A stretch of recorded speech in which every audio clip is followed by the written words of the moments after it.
بینەرانی خۆشەویستی بەرنامەی کۆمەڵە و سوڕاوان سلااوان لەبێت. ئازیزان وەکو لە بەرنمەی ڕابردوودا پێمان ڕاگەیاندن و بە بۆنەی نزیکبوونەوە لە ڕۆژی کۆمەڵەوە زەنجیرێک بەرنمەی تایبەت بەڕێوە دەبین کە هەرجار و دەچینە لای یەکێک لەو کەسانەی کە لەو مێژوەدا نەقشیان بوو و هاوڕێی تەمەنی کۆمەڵە بوون. لەم بەرنامەدا داوامان لە هاوڕێ حسین حەمیدی ئەندامی کومیتەی ناوەندی کۆمەڵە کردووە کە میوانی بەرنمەکەمان بێت و جواب بە چەند پرسیارێکمان بداتەوە. فەرمونێەوە شتا کۆتایی لەگەڵمان بن. هاوڕێ حسینم کاتتان باش، زۆر خۆشحاڵم کە بەشدارن لەم بەرنمەیە. ئەم کاتەیە وەش باش، زۆر سڵاو هەیە بۆیەوە هەموو هاوڕیانی خۆشەویست و بینەرانی خۆشەویست لە هەر کوێیەکان بە تایبەت بینەرانی بەرنمەی کۆمەڵە و هەسوڕاوان. زۆر سپاسێکی تر بە خێراتتانەکەم. زۆر سپاس. کاک حسین با پرسیارەکانم دەست پێکەم بۆ ئەوەی وەکو خۆتان وەکو لاوێکی سەردەمی شۆڕش و ئاخێزە جەماوەریەکانی ساڵی 57 لە ئێران ئاشکرابوون و هاتنە ناو ساحەی سیاسی هێزێکی چەپ و کۆمۆنیست وەکو کۆمەڵە چه واتایەکی دەگەیاند؟ ئەوەی کە ڕاستی بێت لەو دەورانە لەو سەردەما دیارە کۆمەڵە لە دەورانێکا کە وەکو تشکیلاتێکی مەخفی یا وەکو مەحفەلێکی مەخفی 9 ساڵ پێش لەوە فعالیت خۆی دەست پێ کرد بوو و بەر لە قیامیچ تعدادێک زۆر لە هاوڕێیانی ڕێبەری ئەو سەردەمە لە زیندانە بوون بەداخەو، بەڵام بە تۆر واقعی ئەوە نەبوو کە جامعە و کۆمەڵگا و لاوان و ئەو نەسڵەی کە ئینقلابیان بەڕێوە بر لە ئێرانە دەست بە ئەژنۆ دانیشتوێتن تا ئەوەی کە جەمعێک لە ڕاهبەران بێن و کارێ بکەن. بە تۆر واقعی بزوتنەوەی کۆمۆنیستی دەنگۆی بوو لە سەراسەر ئێرانە و لە کوردستانیشا پێگەی بوو، یا بە تۆر کولی ئەوە ئاوات و ئارەزوەکانی گەرجێرەیانێکی چەپ و سۆسیالیستی لە ناو کۆمەڵگا حزوری بوو. هەر وەک چۆن ئیسەلعانە ئەبینین لاوانی ئەم نەسڵە لە لاوان بۆ خۆیان اختیاراتیان هەست، بۆ خۆیان خەلاقیەتیان هەست، ئستعدادیان هەست، بە هەر شێوەیەک بۆیان کریاگە بۆیان ممکن بووگە ئەم خواست و ویستە کۆمەڵایەتیە کە بە گشتی ئەتانی بێژی خواست و ویستێکی جەرەیاناتێکی چەپە ئەی تێرنە سەرشانۆ لە بە هونەر، بە گۆرانی و موزیک، بە شعار، بە نەترسی، بە جەسارەت و فەداکاری ئەی تێرن ئەو نەسڵی دۆران ئێمەش بە تۆر واقعی وا بوو. یعنی وەختێک کۆمەڵە ئەعلام موجودیەتی کرد بۆ شخصێ وەک من کە پێشتریش وەک فعالێکی خوێندکاری لە دۆر مەحفەلەکان کۆمەڵا بووم و حزورم بوو، ڕاهبەرانیم ئەناسی و کەسانێک وەک کاسدێق، وەک کەعارف، وەک مەجموعەیەک واقعاً کاساعد، ئەوانە کە لە شار سنا بوون، مەسەڵەن کائیرج فەرزاد، ئەمانە کەسان گەلێک بوون کە ئێمە ناسی، ئەمانزانی ئەمانە هەڵسوڕاون، ئەمانە فعالن، ئەمانەینن. دواییش وەختی جەمعێکیان دەستگیر بوو ئەمانزانی ئەمانە هانە زیندانەوە تێنە دەرە دوایی. یعنی وا نەبوو کە دابچڵەکین لەوە کە جەرەیانێکی چەپ هاتکە، بەڵام حاڵەتێکی دووگانەی بوو ئەوەی چەکە بەرحاڵ ئێمە چۆن لەمانزانیە لە دەور تەشکیلاتێکە کارمان کردووە، فعالیەتمان کردووە، ئیسا ئەمە وەک تەشکیلاتێک زاهر بووگە. بەشێکمان واقعاً ئاوا بووین، بەڵام زۆر تەئسیری بوو. خۆزگە ئەو دەورانە زۆر دەورانێکی درێژماوەتر بووایەت کە بە زانستێکی زۆرترەوە ئێمە کەفتاینە ئەو مەرحەلەکە جمهوری ئیسلامی هێرشی کرد، جمهوری ئیسلامی خەریک خۆدامەزراندن بوو و ئێمە ئەکریا واقعاً بە ئامادەگیەک فرەترە بچین بەرەو پیری ئەوە، بەڵام لە زۆر شوێنە واقعاً ئێمە غافڵگیر بووین. یعنی غافڵگیر بەو مەعنا کە تشکیلاتێک تازە هاتێسە سەر سەحنەی سیاسی، بەڵام ئینقلابێک بەسەریان ڕووخاوە، ئینقلابێک بەسەریان ڕووخاوە ئەبێ جواو نیازەکان باتەوە، جواو ئەو هەموو ئینسانە تێکۆشەرە کە لە دەوریا کۆبوونەسەو مجموعەیەک معلم، مجموعەیەک ئینسان خوێندکار، مجموعەیەک لە کرێکاران لە شێرکەتەکانە لە دێهاتە، ئەمانە بە گشتی لە دەور کۆمەڵا کۆبوونەوە، بەڵام هێشتا ئێمە بە تۆر واقعی ئەو ئیمکانە کە نیروی خۆمان بناسین، بە باشی سازمانی بین، لە هێزەکەی کەڵک وەربگرین بە درستی و بتوانین لەسەری تەشکیلاتێکی محکەمتر و بەربڵاوتر سازکەین. ئەو ئیمکانیە لێمان بڕی حمڵەی جمهوری ئیسلامی بە کوردستان و ئەمانە ئەگینا غافڵگیرانە نەبوو خودە بزوتنەوەی کۆمۆنیستی و جەرەیان کۆمۆنیستی. بەڵام بە تۆر واقعی کۆمەڵە ئەزمونێکی زۆر زۆر بە نرخە جەرەیانێکی کۆمۆنیستی ئەتانی بێژی لە سەردەم خۆیان نوێترین جەرەیانێکی کۆمۆنیستی بوو کە ئەیتوانی لەسەر جنبشە ئیجتماعیەکان تەئسیردا بنێت، لەسەر ژیان و گوزەران کۆمەڵانی خەڵک تەئسیری بوێت و تەئسیرات خۆی لە ئیتحاد و مبارزەی کۆمەڵانی خەڵک وەربگرێت. ئێمە جەرەیانات شەپ و کۆمۆنیست زۆر زووتر لە ئێمەیج ئاشکرا بوون و حزوریان بوو، فعالیەتیان بوو وەک سازمان چریکەکان، وەک نازانم پەیکار، وەک فرێک لەو سازمانگەلە. ئێمە بە نسبەت ئەوان زۆر درەنگتر ئێعلام مەوجودیەتی کرد کۆمەڵە ئەلەنی بووە، بەڵام خود حرەکەتەکەی بە تۆر واقعی شتێکی تازە بوو، ئەوەی کە جوا و نیازگەلی ئیمڕۆ بگاتەوە. ئەگەر لە شوێنێکە مەسئلەی ملی مەترەحە جوایی باتەوە، ئەگەر لە شوێنێکە مەسئلەی ژنان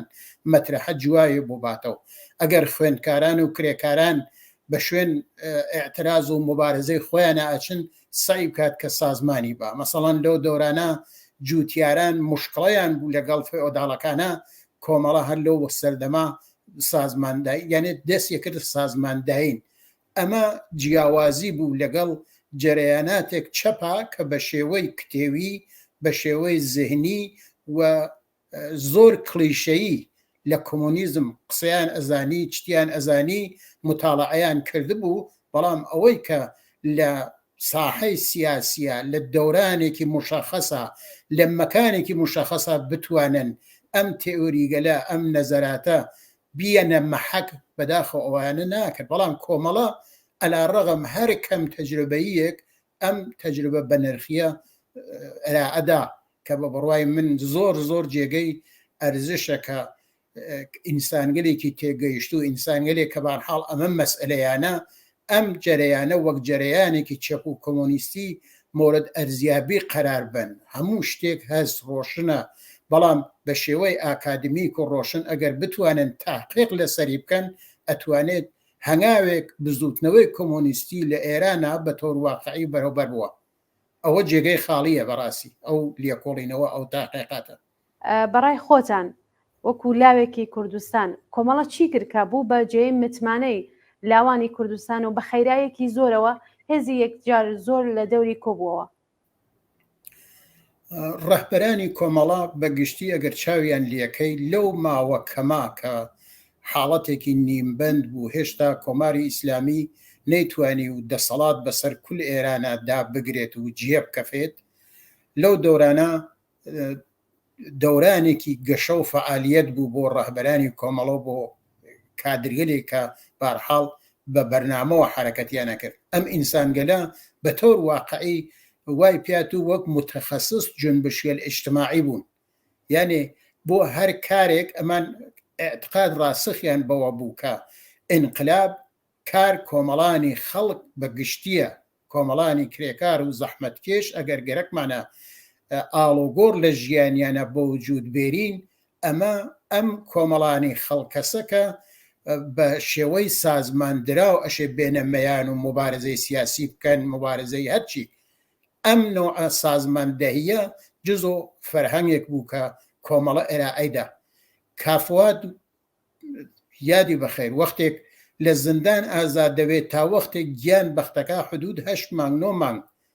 توانی کار بکە و فعالیت بکە. لەو وەختەوە کە لە زندان هاتە دەرەوە تا ئەو دەیەقە گیانی بەخت کرد، خانەوادەکەی تاسان لێ نەشتیان،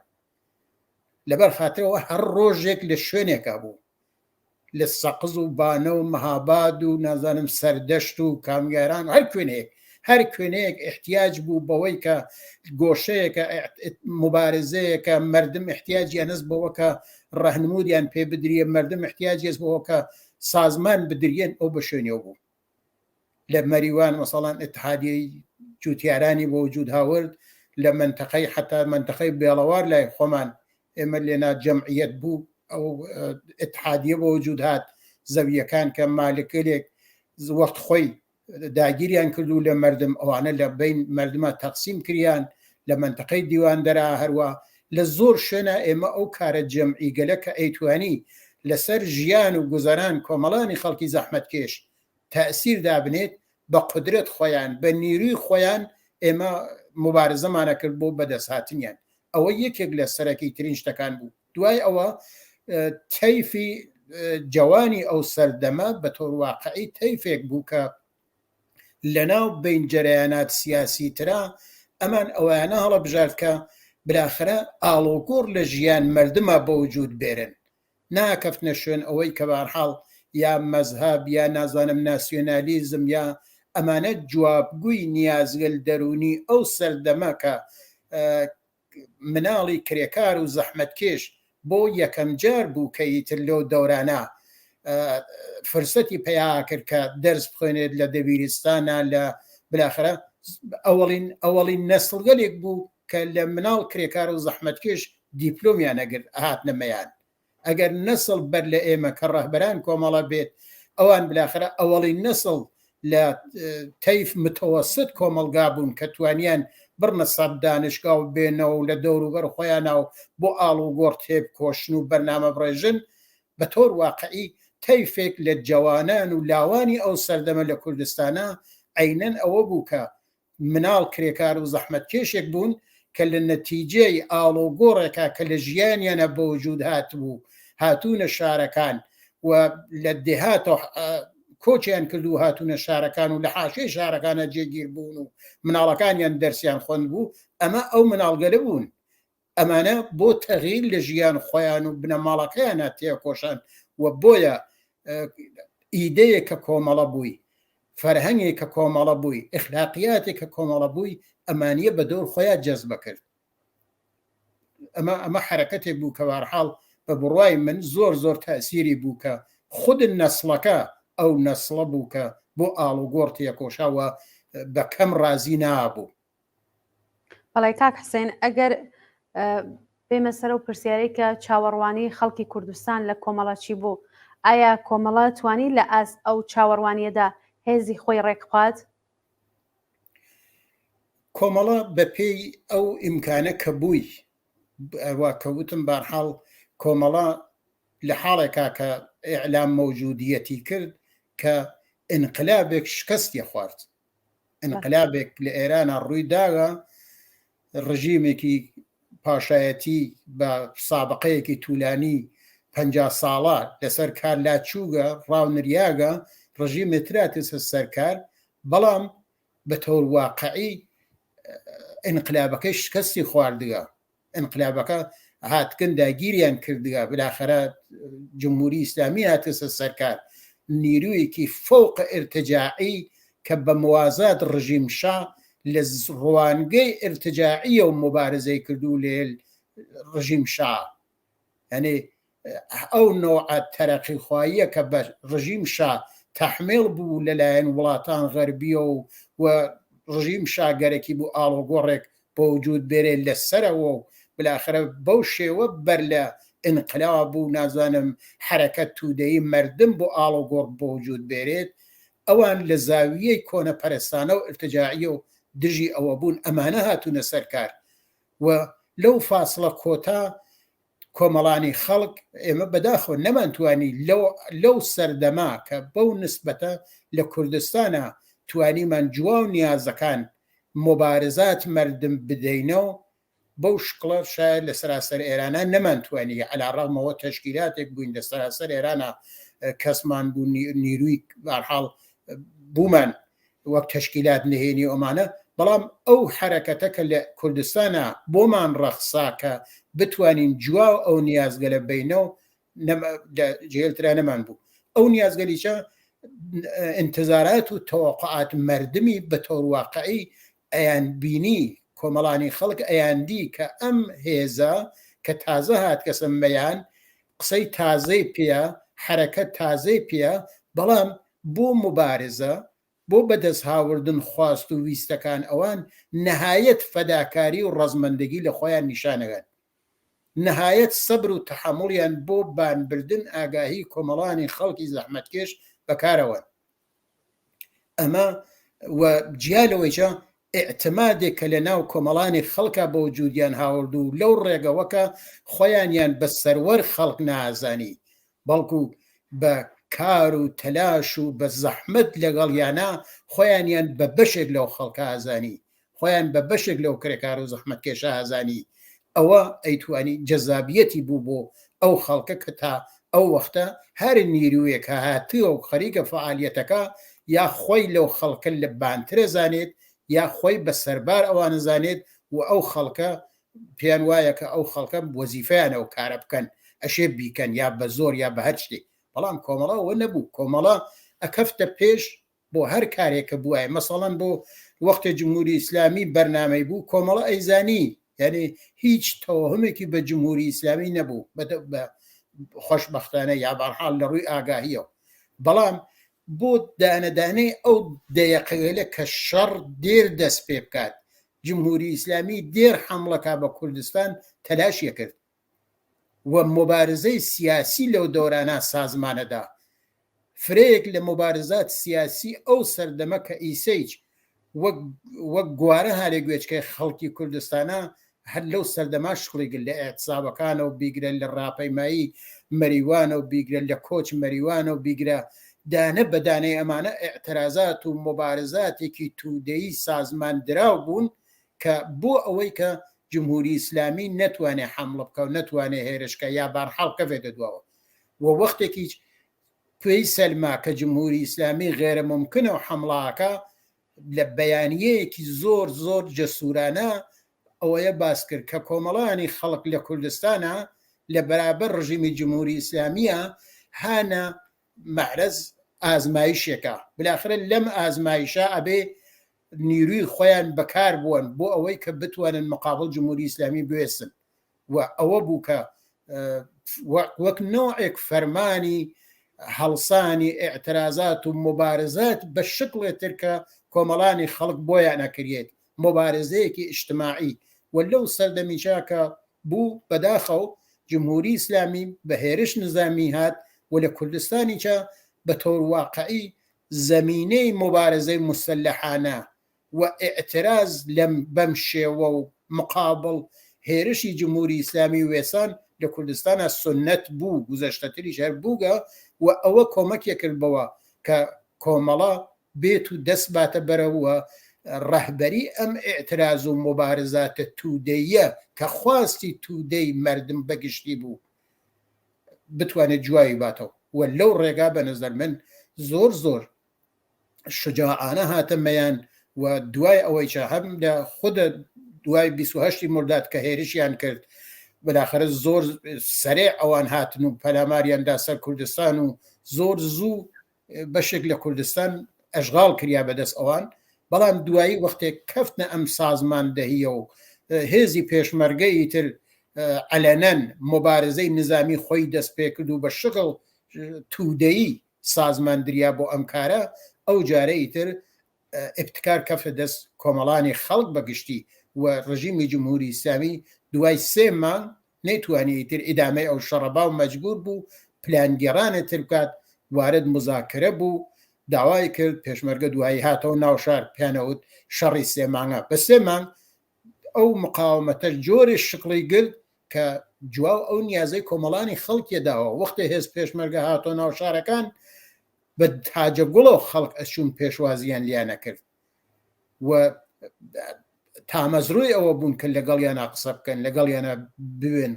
نازانم بیان بینن نەزەراتیان بزانن. ئەمە ئەوەسا ئەو جوابگووی ئەو نیازە بە نەزەر من لەو لە حازە و ئەکرێت بێژین ئەرێ جواب ئەو نیازیە داوە بەڵام خۆزگە ئێمە تەوانمان لەوە زیاتر بوایێت تەجروبەی نظامیمان لەوە زیاتر بوایێت هەر ئینسانێکی تێگەیشت و بتوانێت لێکۆڵینەوە لەمە بکات ڕەنگە زۆر ڕخنە لە ئێمە بگرن کە ئێمە فلان کارمان نەتوانی بیکەین فلان حملەی نظامی مەسەڵەن نەمانتوانی باش سازمانی بیت فلانە مقاومەت نەمانتوانی بەڵام ئەوەی کە معلومە ئێمە ئەم حرەکەتمانە کردووە جەسوورانە هاتینە سەبەرە بۆی بەڵام توانەکەمان هەر ئەوە بووە، دانشەکەمان هەر ئەوە بووە. ئەگینا ئەکرێت واقعەن ئەکریا ئەگەر ئێمە وتم تەجروبەیەک باشترمان بواێت ئەمان توانی واقعەن یا ئیمکاناتێتمان بووە. فقط کافیە ئێمە لە دەوران قیامە ئێمە قدرت ئەوەمانە بواە بمان توانیە پادگان سنەمان بگردایە. یعنی لە قیامە ئەگەر پادگان سنە بەدەست ئێمەوە بگیریایەت قەتعەن سەرنوێشت و چارەنووس شەڕ لە کوردستانە ئەوەزە بوو. من لە بیرمە لەو سەردەما واقعەن ئێمە بۆ گول لە ئارپیجیەک داماین، ئەو گول لە ئارپیجیەک کە بێن بە تانگێکە داماین ئەشێ بگەڕایین بمان زانایە بمان سندایە پوڵمان کۆکرایەتەوە مان سندایەت شتێلا لەونەوە. ڕەفیقەکان وەختێک مسلح بوون زۆرێکیان کە بالاخرە قەدیم معلم بوو نازانم پوڵیان بوو ئیمکاناتیان بوو بە پوڵ خۆیانەوە ئەسلحەیان سند بە پوڵ خۆیانەوە فیشە بۆ مهماتیان سند بەو شێوە دەست پێ کریا. ئەمە مجەسەمی کە ئەگەر ئێمە وەک تودەی قیام کننده بمان توانایە پادگانمان بگردایە، مان توانایە مەراکز نظامی دەوڵەتمان بگردایە بە گشتی و ئێمە ئەو هێزە مسلحە جەمعیە بە نیرویەک فرەترەوە ئەمانتوانی بینەمەیە. بەڵێ کاک حسێنگیان زۆر سپاس دەکەم. وەکو خۆشتان لە ئەوڵ پرسیارەکە بەشێکی ئاماژەتان پێکرد باسی ڕێبەرانی کۆمەڵەتان کرد وەکو کاکفواد وەکو زۆر کەسی تر. ئەگەر بمانەوێت لەسەر ئەمە قسە بکەین کۆمەڵێکی ئینسان کە سیمایەکی کاریزماتیکیان هەبوو و خەڵکی کوردستان متمانەیان پێبوو بوون بە زمان حاڵی سیاست و هەڵسوکەوتی کۆمەڵە. دەوری ئەم هاوڕیانە چۆن بوو و چۆن توانیان ئەم متمانەی خەڵکی کوردستان وەرگرن بەڕایەوە؟ بەشێک لەمانە مەسەڵەن کاکفواد بۆ خۆی خەڵک یەکێک لە دێهاتەکان مەریوانە خەڵک ئاڵمانەز خەڵک ئەیان ناسی بەباشی بلاخرە لە ئاعترازات و مبارزات ئەو دەورانە کە کۆمەڵانی خەڵک لە مەریوانە بە دژی مالکان بوویان ئەم ئینسانە نەقشی بووە تەسیری بووە لە ڕاهبەریکردنا لە هەدایەتیانە لە سازمانداینیانە ئەمە نەقشێکە کە دایان حتا بەر لەوە کە جمهوری ئیسلامی بێتە سەرکار بەر لەوە کە ڕژیمی شابڕوخێ ئەمانە نەقشیان بووگە جایگایان بووگە. مەسەڵەن شخصیت و کەسایەتی وەک کاکسدێق بەڕاستی ڕەهبەری ئینقلاب 57 لە کوردستان لە سنعا کرد. ئەم ئینسانە وەکێڵێک بوو کە بلاخرە وەک هەر ئینسانێتر ئەیتانی بە فکر پوڵ و پارە و نازانم زندگیەک خۆش بۆ خۆی و مناڵی بێ بەڵام بە تۆر واقعی وەکێڵ کرێکار و زەحمەتکێش و ڕەنجدەر کوردستان بوو کە لە دژی مالکان و لە دژی زۆرداران ئەهات نەمەیان و بلاخرە وەکاڵەتیان یەکرد. وەکاڵەت بنیامگەل زندانی سیاسیە کرد لە وەختا کەس نەیەوێرا ئەو کارە بکە. ئەمانە مەجموعەیە کار بوون کە ئەمانێ وەک ڕەهبەران هەڵسوڕا و وەک کەسانێکی دڵسۆز هاوردەمەیان. یا مەسەڵەن لە شارسنا وەختێک شارسنە دوو قوتبی بوو و لە بین نیرویەک وەک نیرویەکی کۆنەپەرست و ئرتجاعی وەک مفتیزادە کە بلاخرەت بە تەبلیغاتی مەزهەبی و بە شێوەیەکی پۆپۆلیستی خەڵکی خستە شوێن خۆی و بلاخرە بۆ جمهوری ئیسلامی بەنەوعی کاریە کرد. یەکی وەک سدێق کەمانگەر بەو قودرەتە و بەو بەیانە فەسەحە کە بووی بەو جەسارەت و لە خۆبردوویەکە بووی شەو نەبوو لە هیچ کوێنەیەکە لە مزگەتە لە نازانم ناو مەردمە جەلسەی سخۆنڕانی و قسە و باس و مخالفەت لەگەڵ ئەو ئیدەی مەزهەبیان نەبێت و ئەوە بوو کە کۆمەڵانی خەڵک متمانیان پێکرد ئەیان ناسی یا تعدادێک لەو ئینسانگەلەکە وەک معلم لە دێهاتەکانە بوون لە دێهاتگەل منتەقەی کامیێران سنا دیواندەرە مەریوان ئەمانە مەجموعەیەک معلم بوون کە زۆر زۆر دڵسۆزانە بۆ کرێکار و بۆ مناڵ کرێکار و زەحمەتکێش لە دێهاتە نەهایەت تەلاش خۆیانیان نەکرد بۆ دێهاتگەلێکە صعب العبور بوو کەس حازر نەبوو بچێت ئەوانەی کە لەگەڵ ڕەوتی کۆمەڵە و جەرەیانی کۆمەڵە بوون و خۆیانیان بە چەپ ئەزانی ئەچون بۆ ئەو وڵاتکەلە چون بۆ دێهاتکەلە کە کەس ناچوو یا معلمگەلێک بلاخرە لە فکر زندگی خۆیان نابوو ناچوون ئەوانە ئەچوون مردم ئەمانیە لە بیر بوو گشت ئەمانە وەختێک ئەمانە پەیوەست بوون بە کۆمەڵەوە تەسیرەکەی ئەوە بوو وەختی ئەمانە پەیوەست بوون بە کۆمەڵەوە ئیتر کۆمەڵە جایگای ئیجتماعی پیا کرد ئەمانە جایگای ئیجتماعیاندا بە کۆمەڵە بە تۆر واقعی لە ناو مردمە مردم بیریانەکەەوە ئەمە ئەمانە نەکە کۆمەڵان ئەمە ئەمانە نەکە ئیسلعان لە وەختا فلانکاریانە کرد و فلانکاریانە کرد ئیسلعانە بوونەسە کۆمەڵە ئەچوایتە هەر دێهاتێک ئەچوایتە هەر نازانم کوچە و کۆڵانێک ئەدی مردمەکە بۆ پەر دڵسۆزی و فەداکاری و ئەهاتن هەرچی کرد گەرەک وایانە اختیارێت ئەمەسا بە تەوەکولی نەخش ئەم ئینسانگەلە زۆر ئەکرێت واقعان ئینسان لەم بارەیشە و تحقیق بکات تا چه حد ئێمە ئەمانتانی لەم هێزە لەم ڕەفێقگەلە لەم کادرە کاریزمایەلە بەباشی ئیسفادەکەین لە جێگەی خۆیانە ئیسفادە بکەین ئەکریا بە تۆر واقعی بەڵام میسە من گەرەکم نییە بچمە سەر ئەوە کە بلاخرە نەقد و بەڕەسی ئەو دەورانە بکرێت پێم خۆشە هەر ئینسانێکی تێکۆشەر کە گەرەکی بێ لەم بارە و تاقیقکە ئەتوانێت واقعان تاقیقکە کە هێزێکی سیاسی ئەگەر کەفتە ئەو موقعیەتەی ئێمە و ئاوا ڕەهبەرانێکی دڵسۆز و کاریزمای بوو چۆن بیان پارێزێ چۆن بلاخرە لە نیروەکان ئیسفادە بکە چۆن بتوانێت لە جێگەی خۆیانە ئیسفادە لە نیرویان کات ئەمانە بارحاڵ چتێک بوو کە ئەکریا مەسەڵەن فرێت چت هەست کە بنیام ئەتوانێت قسەی لێ بکە لەم بارەوە بەڵێ کاک حسین هەڵوێستی جەریاناتی ترکە لە ساحەی سیاسی کوردستان بوون لەسەر هێزێکی چەپکە بەم شێوەیە گەشەی دەکرد چی بوو؟ لەو وەختا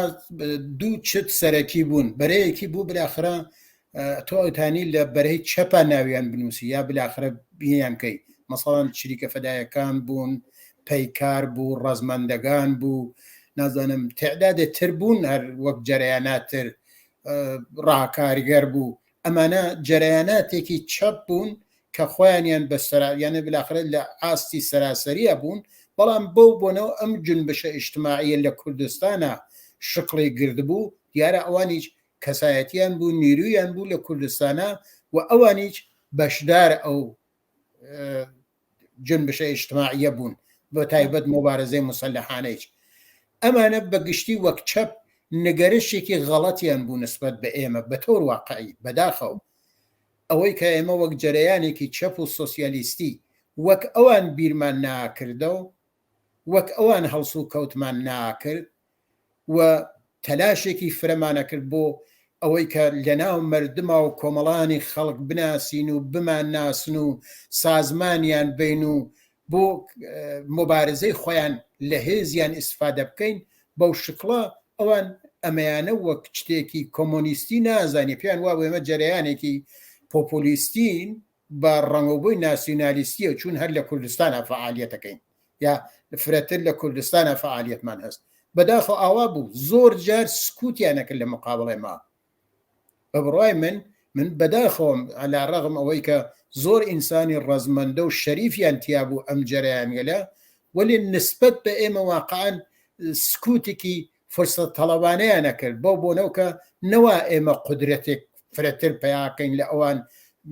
گەشەیەک فرەتر بێت و ئەمانە من ئەو گلەی من لەو تەیفە چەپە هەست کە بەرحاڵ بەناو چەپ حزوریان بوو ئەوە ڕەفێقەرێک هین ئەو دەورانە بوون ئەمانە بە باشیە زانن دیویانە ئەم حرەکەتێلە لە ئەحساسیانە کرد لەسەرەوە بەرخوریانە کرد بە ئێمە یا ئەوەی کە بلاخرە بتوانن ئێمە هەزم کەن لە نەهایەتە لە خۆیانە بمانتاونەوە یا ئەوەی کە بلاخرە بە نەحوێک سکوتکەن لە مقابڵ ئەم ڕشت و گەشەی ئێمە کە پەرە نەسێنێ لە سەراسەر ئێرانە نەناسریێت ئەوە بوو بە تۆر واقعی بەڵام ئێمە ئەلا ڕەغم ئەوە ئەمەیشمانە ئەزانی نەهایەت دڵسۆزی و هاوکاریمان بوو لێ یەنا نەهایەت حرەکەتێک کە بتوانێت بەرەیەکی چەپ هژمونیەکی چەپ ساقە و بێتەوە کە بتوانێت ئەرز ئەندام کات و هین بێت بوو و ئێمە هیچ سڵمان لەوە ناکرد لەم نیروگەلە هەر کامێکیان زۆریان نیروی چکۆلە بوون بە لە حازم نیروی نظامی و ئەمانە دفاعیان لێ بکەین دفاع لە پەیکار دفاع لە چریکەکان دفاع لە مقابڵ حزب دموکراتە یا وەختێک کە هەیئەت نمایندگی تەشکیل بوو کۆمەڵە یەکێک لەو هێزانە بوو کە بەسەراحەتەوە لێ حزب دموکراتە قسەیە کرد کە ئەم هێزانە ئەشی حزوریان بێت هیچ هێزێک ناوێ حەزف بکرێت لەبەر خاطرەوە نیروی کەمە یا نازانم چییە ئەمانە تەلاشێکی ساتقانە بوو کە ئێمەمان کرد بەڵام لەو بارەکەیەوە بوو لەسەری تریچەوە بلاخرە وەک جەرەیانێکی ڕاست حزبی دموکرات بوو حزب دموکرات تا ئیسەیچە نەیتوانی تەشخیص ئەو موقعیەتە با کە کۆمەڵەت یا هەست نەیەتوانی ئەوە دەرکا کە ئەمە خواست و ویستی زەمانەس کە کۆمەڵە خەریکە ڕەهبەریەکە هەدایەتیەکە دنیا گۆڕیاگە دنیا ئیتر دنیای ئەو دۆران فێئۆداڵیە نییە کە ئەوان لە ڕێگەی مەڵاو ئاغاواتەوە ئەیانتانی دەسەڵات بەدەسەوە بگرن و بتوانن قدرت و هێز پیا بکەن ئەمە بلاخرە حزب دموکرات تا ئەو جێ بۆیە کریا لە ئەوەڵە و زۆر بەهینەوە یانێ پێی وابوو مەسەڵان ئێمە هێزێکی کەمین وەک بەقیە هێزەکانتر ئەتوێنەوە ئەچین وا نامێنێ مەدارایە کرد تا حدێک و وەختێکی ئێمە ئەو نە حزورمان بوو کە ئیتر قابل حەزف نەبووین ئیتر نەیەتوانی بلاخرە بۆچی مەسەڵەن بە چه بەهانەیەکە بتوانێ پێشمان پێ بگرێت تا ئەو وەختە لە ناو خەڵکا بووین مۆبارزاتی خەڵک و کۆمەڵە و ئەمانە تێکڵاو بوو ئەو نەیتوانی ئەو حرەکەتەی کە دوجار هێرشی کردە سەرمان و بلاخرە شەڕی پێمان تەحمەڵ کرد لەو سەردەما نێتوانی هەرچەند شتێل مۆزعی پێشە هات بەڵام وا نەبوو بەڵام ئیتر مەسەڵەن بە قەول خۆیان یانوت ئەمانە قاوەلەمەی دۆڵمە بەشیانەکە جا ئەمانەکەی هێزن ئەمانەکەی نیرو بەڵام بەلاخرە هەر ئەو تەوەهمە کە نسبەت بە خۆیان بوویان قدرەت و هێز ئێمە بەرحاڵ ڕوو لە گەشەتر بوو وە کۆمەڵانی خەڵکیا ئەو نگەرشە یا ئەو ئیدا ئەو خواست و ویستە کە کۆمەڵانی خەڵکی زەحمەتکێش بوویان لەگەڵ خواست و ویستی ئەوان نەیە خوێندەوە ئەوان تەواو تەلاشیان ئەوە بوو کە لەگەڵ جمهوری ئیسلامیە کارێ بکەن کە جمهوری ئیسلامی ئەمان وەک هێزێکی سەرەکی بە ڕسمیەت بناسێ وارد مزاکرە بێ لێلیانە بەشێک لە دەسەڵاتیان پێ بسپێرێت تەواو تەلاشیان هەر ئەوە بوو ئەمانە شتێک نییە کە ئێمە وەک تەوهین بیکەمە حزب دموکرات بالاخرە بەڵام بەو سەرەکەیتری ئێمە ئەلا ڕەغم ئەوەی کە حاضر بووین زۆر جار لەگەڵ جمهوری ئیسلامی چا مزاکرەمان کردێت لێ جمهوری ئیسلامیە ئەسیرمان گۆڕی گەسەوە بەڵام تەواو تەلاشێمە ئەوە بووە کە لە ئەم ڕژیم جمهوری ئیسلامی چه ئەگەر هارە سەرکارە و تەغیراتێک لە ژیان مردمە بەوجود بێ و خەڵک لەوە زیاتر بەرەودواوە نەچن بە قدرت خۆیان بەهێز خۆیان ئەمە شتێک بوو کە ئەوان لەو سەردەما نسبەت بە ئێمە بوویان کاک حسێن ئەگەر بینە سەر پێکهاتنی هێزی پێشمەرگەی کۆمەڵە چۆن هێزی پێشمەرگە پێکهاتەوە کۆمەڵە بۆچی بڕیاریدا هێزی پێشمەرگە پێک بێنێ هەرەوە کەوتم بارحاڵ ئێمە تەلاشمانە کرد کە بتوانین جواب بە نیازگەل کۆمەڵان خەڵک بینەوە یەکی لە نیازگەلێک جیالەوە کە بارحاڵ مبارزەی مسلحانە لە کوردستانە بۆ خۆی سابقەی توولانی بووگە تەجربەی تایبەتی هەست و ئیمکان و زەمینەکانی مەوجودە بەڵام بە تەور واقعی زەرورەتێکیش بوو زەرورەتەکەیی ئەوە بوو لە وەختێکا جمهوری ئیسلامی هاتە و سەرکار و بلاخرە خەریک بوو دام و دەستگای خۆی دامەرزان کۆنە دەرەبەگەکان لە سەراسەر کوردستانە کەفتنە فکرەوەی کە بتوانن بە هێزی نظامی ئەو سەردەم خۆیانە باتەوەجە بەوەکە ئەم ماهیەتە ئرتجاعی و کۆنە پەرستانەی کۆماری ئیسلامیان دەرکە کرد و ئەیانزانی پێیان وابوو ئەمە مەکۆیەکە بۆ ئەوەی کە بتوانن پشت بە جمهوری ئیسلامی بۆسن و بتوانن دووبارە جارێکی تر کۆمەڵانی خەڵک بێنە ژێر ڕکیف خۆیان ئیسلانە بە شێوەی فێوداڵی بێ بە شێوەی نازانم زەویەکانیان دووبارە داگیرکەنەوە ئەوانە کە لە زەمان شا وەک تەقسیم ئەرازی کریا بوو ئەمانە دووبارە بەدەست بێنەوە نیروی مسلحیە نیابوو یەکەو کۆمەڵیج بۆ بۆنەوە کە بتوانێت ئەم کۆمەڵانی خەڵکە جارێکی تر بێدەسەڵات نەبن جارێکی تر بتوانن لە مقابل ئەم نیروەلا بوێسن هیچ لەوە ڕوودەبایشی نەبوویت ئێوەیش ئەگەر گەرەختانم مبارزە بکەن دژمنەکەتان ئەسلحەی هەست ئەوەی چێشەی ئەسلحە پیا بکەن دژمنەکەتان بە یەکەوە خەریکن قساکەن خۆیانیان سازماندا ئێوەی چێشە خۆتان سازمان بن لەبەرە ئاوا فرەت وردە وردە وەک نیروی مسلح شکڵی گرت بەڵام دوای هێرشی 28 مرداد ئیتر ئەوە ڕسمەن حملەی کرد بە کوردستان و هێزی پێشمەرگە بەرە تشکیل بوو بەر لەوە تریچ بالاخرە دەورەی ئاموزشی دانریا بوو لە دەوروبەری گۆڕەمەر و مەناتق سەردەشت و ئەمانە دەورە دانریا بوو بۆ بەشێک لە کادرەکان دەورەیەک نظامیان دانیا بوو هەر بەوەکە هیچ تەوەهمێک بە جمهوری ئیسلامی نەبوو پێیان وا بوو کە بالاخرە هەر حمڵاکا بە کوردستان ناتوانێت بالاخرە جمهوری ئیسلامی ناتوانێت ئەم ئازادیە ئەم دموکراتیە لە کوردستانە هەست تحملی بکە و 100% حمڵی پێکە بۆنە و ئامادەگیمان پێیا کرد بۆەوە کە بتوانین ئێمەیش هیمکەین بەڵام ئیتر وەختێک جمهوری ئیسلامی حمڵی کرد بە شێوەی منەزەم و بە شێوەی هێزی پێشمەرگەی کۆمەڵە لە شەڕا بەشداری کرد لە شەڕێکی تودەیی ئەویش نە ئەوەی کە بالاخرە شەڕێکی چریکی بە تەنیا خۆی بە دوور لە مردم بەڵکو خود مردم لە دەور ئێمە کۆبوونەوە و مبارزەیەکی مسلحانەی جەمعی دەستی پێکرد بوو کە کۆمەڵە هەستەی ئەسلیەکەی بوو بە تۆر واقعی ئەگینا نیروی مادیەکەی لە ئیمکانات ڕەفاهی و لە ئیمکانات غەزا و مەسەڵەن نیروی ئینسانی و هەمووی کۆمەڵانی خەڵک بەشدار بوونتیە دانە بەدانیان تۆ لە وەختێ مەسەڵەن لە شەڕێکا لە شەڕ سنا دەستی پێکرد لە تەواو دێهاتەکان منتەقەوە خەڵک دەسە نان و غەزا و ئیمکانات بە کامیۆن ئیمکانات غەزایی و ئیمکاناتیان هەنار بۆ شار سنە یا بۆ هەر شارێتر ئەمانە شتێک بوو کە بارحاڵ بەو شقڵە دەستی پێکرد بە تۆر واقعی لە ئەوڵە یعنی کۆمەڵە خۆی سازمانێکی سیاسی بوو بەڵام بۆ ئەوەی کە بتوانێت مبارزەی مسلحانە سازمان بات و جێگیریکە تشکیلاتێکی جانبی لە خۆی بە تۆر واقعی تشکیلاتێکی تودەیی لە دۆر خۆی سازماندا کە وەک هێز پێشمەرگەی کۆمەڵە ئەو جەمعە کە هێز پێشمەرگەی کۆمەڵە بوون خۆ گشتی عوزۆ کۆمەڵە نەبوو گشتی ئەوەی کە ئاسار کۆمۆنیستی و ئاسار مارکسیستی خوێندوێت و حتمەن جەرەیانێکی چەپ و سۆسیالیستی بوێت و هاتوێت ئەوە نەبووە دیارە ئەمە ئیدەی ئێمە ئەو نازانم ئازادەگیە کە پێشمەرگی کۆمەڵە بووی و ئەمانە وەک ئیتمینانێک بوو ئەوەی کە ئێمە خواست و ویستەکان ئەوانمان مەترەحە کرد و بۆی مبارزەمانە کرد جەزابیەتی بووی و لە دەورمان کۆبوونەوە بەڵام بە تۆر واقعی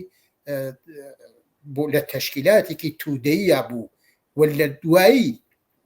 وەختی ئەمانە فعالیەتیانە کرد و لە ئەمەڵیاتە بەشدار بوون دوای ئەوە پەیوەندی تشکیلاتی خۆیان لە کۆمەڵات تەقویەتە کرد دوجارە و نەعوزۆ دەیان فەرماندەی بان ئێمە بەداخەو لە وەختا عوزۆ کۆمەڵە نەبوون هێشتا ئەنێ ئەوە بلاخرە هین بوو سەختگیریچ ئەکریا لەسەر ئەوەی کە وەک تشکیلاتێکی محکەم منسەجم سازمان یافتە بە ئێعتقاد و بیر و باوەڕە و وجودی بوێت ئەوە یەکێک بوو ئەوەی چە کە بلاخرە تشکیلاتێکی تودەیی جەمعی و هەرچی تعدادێک وەسعتر لە کۆمەڵانی خەڵک لەناو تشکیلاتە تودەیە بۆ خواست و ویست خۆیان مبارزە بکەن ئەوەی چتێتر بوو بە نەزەر من زۆر بەجێگەیش بوو ڕاستی بەڵێ کاک حسێن ئەگەر بینە سەر و پرسیارەی کە کۆمەڵە چۆن بوو کە بڕیاریدا ژنان چەکدارکەوە پەیوەست بە هێزی پێشمەرگەی کۆمەڵەوە بنژنان ژنان هەمیشە بەشێک لە مبارزاتی کۆمەڵە بوون ئێمە تشکیلاتی نهێنیەکانمان بەشێکی واقعان ژنان بوو نیمەی کۆمەڵگا بوون ئەو بنیامە تەحسڵ کردەیە لە معلموێل لە دێهاتەکانە زۆرێک لەو دێهاتکە لە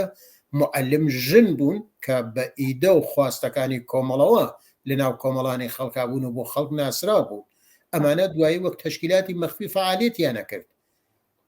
ئەو پەڕ فەداکاری و دڵسۆزیاندا خەرجا زیندانیان کێشا دوایی وەختێک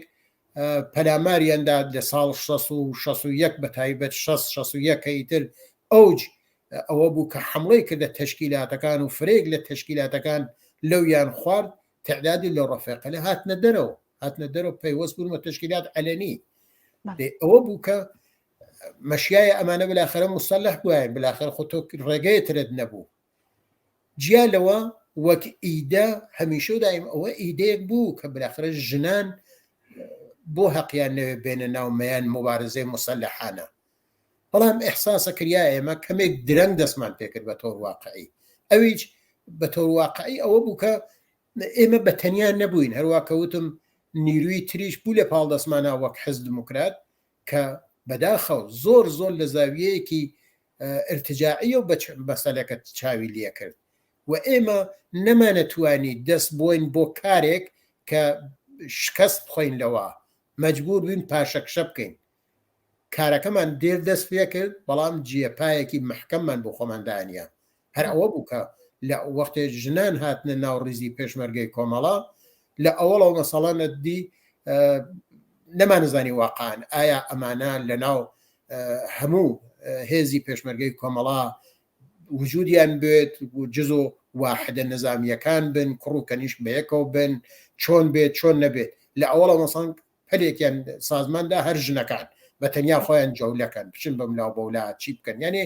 وردە وردە دەستی پێکرد. بەڵام زەرورەتەکەی ئەوە بوو کە بارحاڵ ئەم ژنانە هاتوونە دەرەوە ئەلەنی بوونەوە خۆنیان داین دووارە بچنەوە ناو شار و ئەمانە دێ بەلاخەرە لە دەرەوە چاکە ئینسانێکی کۆمۆنیست، ئینسانێکی تێگەیشتوو، ئینسانێکی فعال هاتکە مبارزەکە. مبارزەی مسلحانەی بەشێکە لە مبارزە، بلاخرە هاتکە تا ئەو سەردەما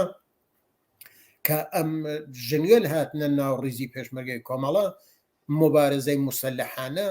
شقڵێکی پیاوانە بوو بە تەور واقعی. ئەگەر ژنیش تاکوتۆکێک ژن ڕەفێقەکان و هاتبوونە دەرەوە ئەمانە فرەتر لە حاشیەوە فعالیەتیانە کرد، یا مەسەڵەن کۆڵتێکیان پیانەدا جزۆ دەسەی سازمان دەبوون، یا نازانم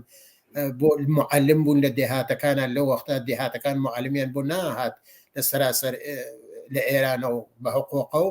ئەو ڕەفێقەلە لە فرێک لە دێهاتەکانە ئەوانە معلم بوون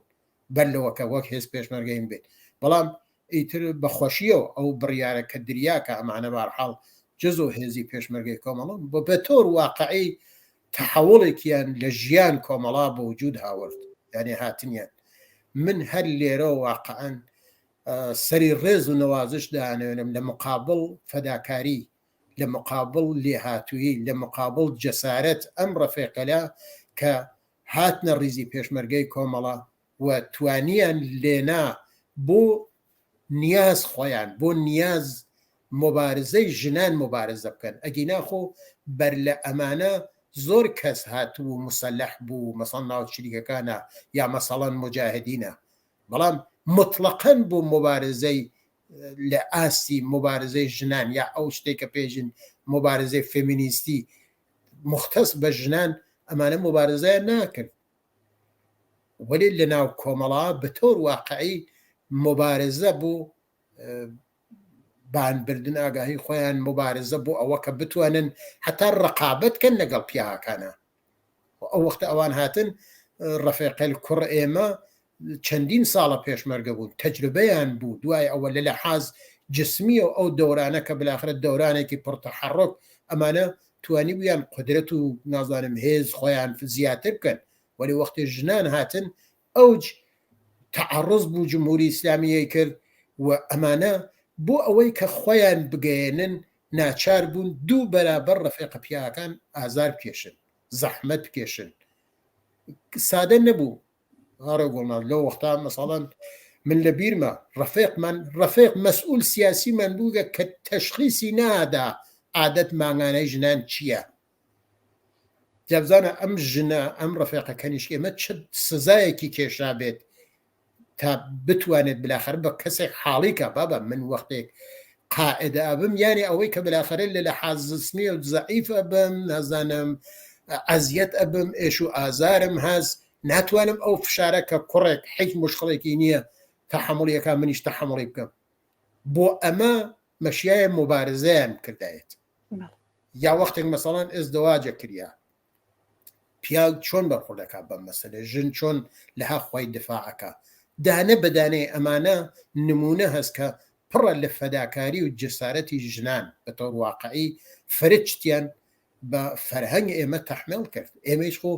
بنیامەلێکی خارق العادەی لە کوڕەی مریخەوە نەبووین، بنیام هەر جزۆ مناڵ ئەو کرێکار و زەحمەت کێشە بووین بە ئەو فەرهەنگ و ئەخلاقیات و هەموو شتێکەوە لەسەر ئێمەش تەئسیری دانیا فەوقیەوە بوو لە لەحاز نەزەری و فکریە و پێمان وابوو ژن و پیاشە بەرابەر بن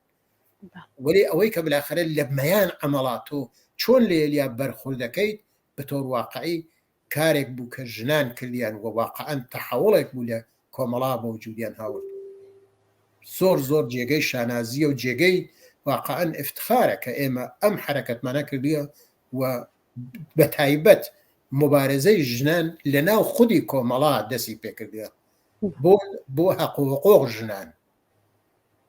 ئەمە زۆر مهمە یانە دەتوانین بژین ئاستەنگی و زۆر بربەست لەبەر دەم ژنانێک بووە کە بیستویانە بوونە هێزی پێشمەرگە و چاو فداکاریان کرەوە کە ئێمە ئێستا لێرەی زانی چۆنە سادە نییە بۆ ڕەفێق بۆ ژنێک بۆ مەسەڵەن مجەسەمی کە کچێک لە دەیەکە بەدەست ئەوەی کە بتوانێت و لە دەست خانەوادەکەی نەجات پیاکە هیچ بنەماڵەیەک نییە بە ڕزایەت خۆی کچەکەی نردوێت بۆ پێشمەرگایەتی نەتەنیا کچەکەی کوڕەکەیشی بنێرەوە پێشمەرگایەتی لاخرە ڕێگەیەکی سەخت و هاتو نەهاتە ئەمە خۆ ئاسان نییە مەجبورە خۆی بشارێتەوە مەجبورە بلاخرە بەدەست باوکودایک و خانەوادەوە دەربچێ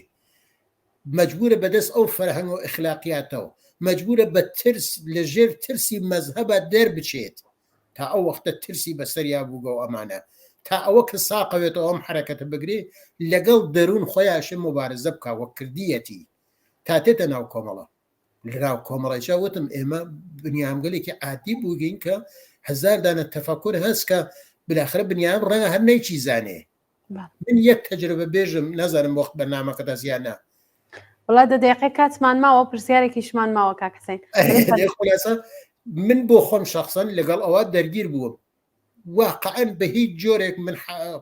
پێم خۆش نەبووە کە ستەم لەسەر ژنام چێ بەڵام ئەوەڵین دەسەیە پێشمەرگە هاتنە ناو واحدەکە ئێوە من لە دیواندەرا بووم لە وەختا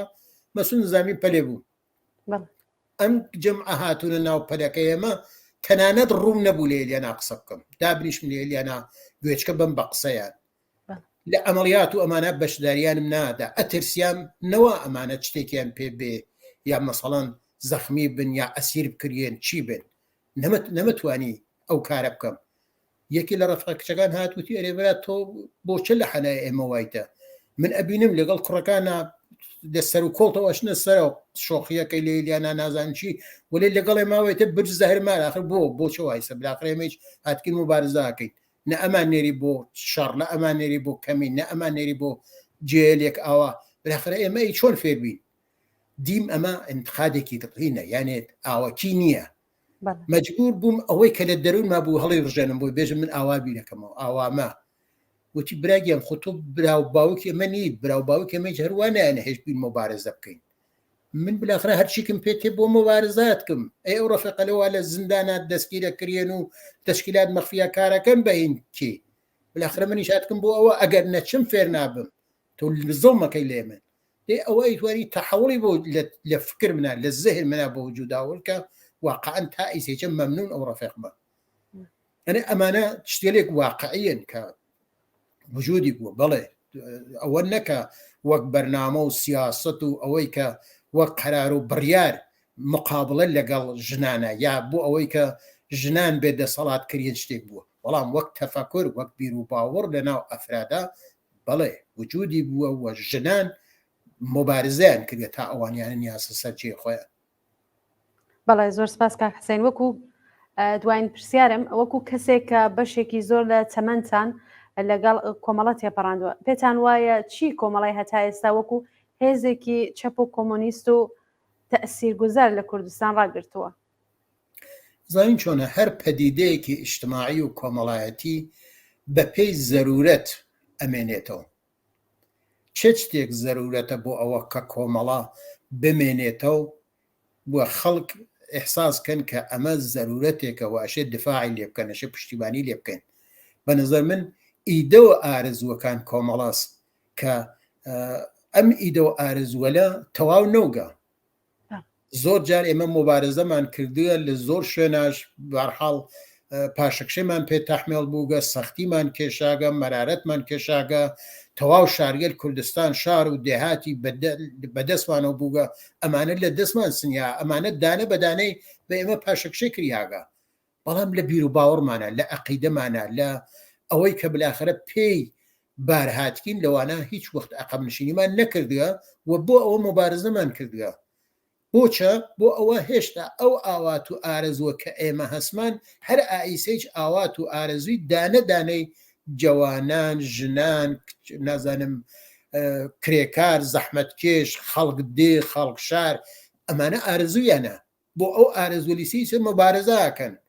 دەی معلومە تەشکیلاتێک کە ئەم سابقە توولانیە هەست لەم ڕێگا بۆ ئەم ئێعتراز بوون بۆ بارزاتە بۆ ئەم ئاوات و ئارەزووە ئیسەیجە مەوجودە خو مردم وەک لێنی چاوی پارێزن تا ئەوجێ بۆیان بکرێت تا ئەوجێ بۆی ممکن بێت بەنەزەر من ئەم زەرورەتەسە کە ئێمە ئەمێنینەوە وجودمان هەست و دوای ئەوە تا ئەو جێیچە بلاخرە تەوانمان بێت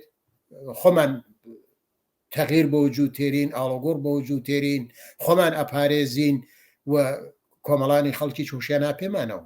ئەنی ئەمانەسە کە بۆسە بایسەوە ئێمە بمێنینەوە و بلاخرە حزورمان بێت ئەم زەرورەتەسە بە بڕوای من کاک حسەنگیان جارێکی تر سپاس بۆ ئێوەی خۆشەویست کە لە بەرنامەی کۆمەڵە سوڕەوانی ئەم هەفتەمان بەشدار بوون زۆر سپاستانەکەم ماندوو نەبن دەستان خۆش بێت بە شادی و خۆشی زۆر سپاس جارێکی تر سپاس بۆ هاوڕێی خۆشەویستمان هاوڕێ حسێن حەمیدی ئەنجامی کومیتەی ناوەندی کۆمەڵە کە لە بەرنامەی کۆمەڵە سوڕەوانی ئەم هەفتەمان بەشدار بوو ئازیزان و خۆشەویستان زۆر سپاس بۆ ئێوەیش کە تا کۆتایی بینەر و بیسەری ئەم بەرنامەیە بوو